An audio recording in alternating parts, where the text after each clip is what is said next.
Shin gaskiya ne ko ƙarya? Tambayar da ke tattare da waɗannan halittu kenan. Mutane da yawa sun yi imani cewa Mermaid ba komai bane illa tatsuniyoyi da labarai. Yayin da wasu ke ganin lallai akwai su a duniyar nan. Shekaru da dama mutane na lalaban hujjoji da za a tabbatar musu da wanzuwarsu a doron ƙasa. Wasu mutanen na ikirarin sun ga ainihin halittun. Ba ma dai wannan ba. A cikin bidiyon nan namu za mu ba ku hujjoji guda 10 da aka samu daga wurare daban-daban. Ku biyo mu a cikinsa. Gakui, Zimbabwe. Na farko a cikin jerin hujjojin daga karamin garin Gakui da ke kasar Zimbabwe.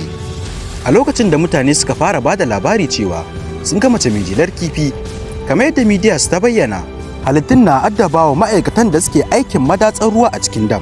Halittun ruwan na daukan ma'aikatan a matsayin annoba. Wannan ne dalilin da yasa suka dinga kai musu hari. Take ma'aikatan suka shirya guduwa daga wurin sakamakon gigicewa da abin da suka gani. Amma da yake aikin na dole ne, sai aka ƙara turo tawagogi daban-daban domin kallama aikin.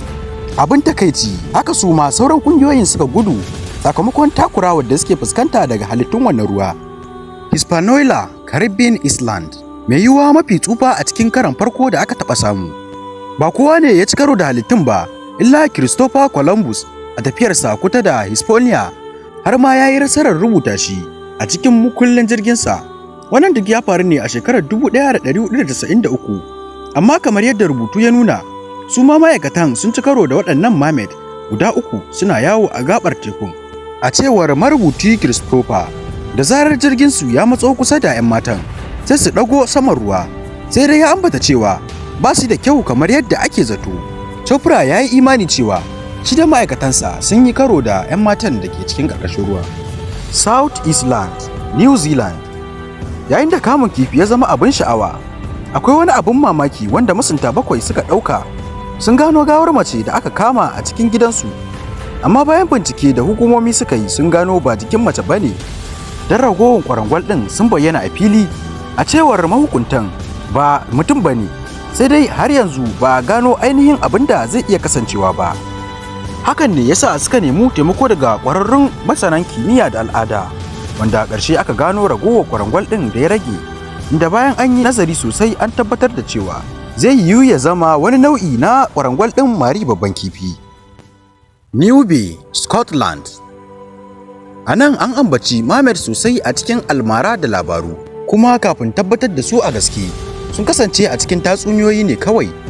A lokacin da aka ga wata yarinya rabin kifi rabin mutum a Scotland a shekarar 1830, mutane sun kasa gaskata abin da idanunsu yake gani.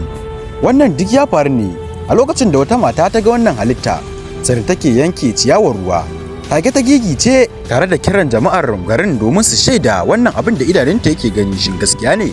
Sai dai yayin da mutanen wannan ƙauye ke gaggawa zuwa don shaida wannan al'amari, tuni halittar ta gudu. Kai Island, Indonesia.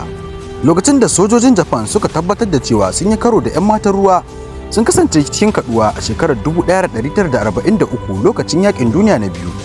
An dakatar da bayyana wannan dabban mai rabin kifi rabin mutum. Sai dai daga cikin tawagar masu hangen nesa sun hango wani abu mai kamar karamin mutum da ƙashin bayan mutum a bayan shi sai jelar kifi. Wannan halitta an hango shi ne a kusa da gabar tekun Lagos, abinda sojojin suka kasa yarda.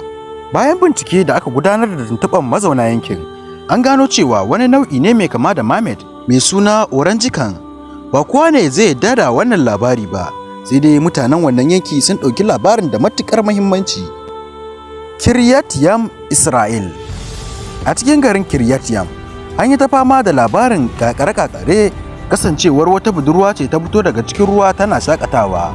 Jama'ar yankin na da'awar macen tana da jelar kifi, sai dai da yake babu wata takamaimiyar shaida, wannan ne yasa ba kowa ne ya mai da hankali a kai ba.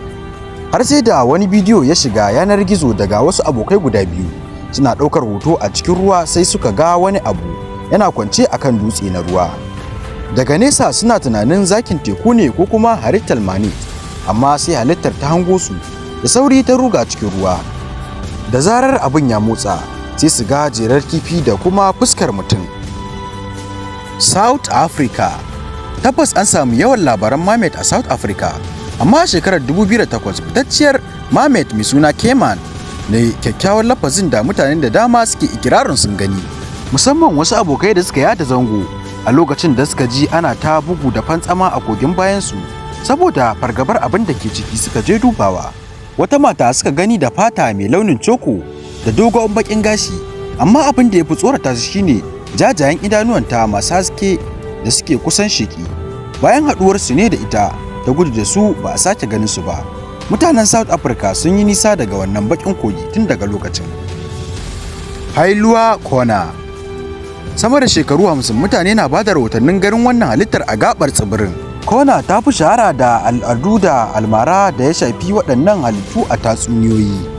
A cikin shekarar 1988, mai nutso cikin ruwa Jack Lika ya ɗauki hoton wata halitta da ake kira da Kiwi Pointer Mermaid. Shi da wasu masu nutsewa guda 6 sun yi bincike tsawon mita 20 a cikin ruwan daga inda ya ɗauki hoton. Mai nutsewan ya ce bai taɓa yadda da abubuwan da masu warar da tsaki suke faɗa game da halittun ba, sai da ya gani da idonsa take ya gamsu ya yarda. Duka mutanen da suke cikin wannan jirgi sun yi sa'ar ganin wannan halitta, sai dai ba su sake ganin ta ba. British Columbia, Canada. Da wannan labarin za mu mayar da ku shekarar 1967. British ya zama wurin da ya zama sananne wajen kamun kifi mai rabi mutum rabi kifi.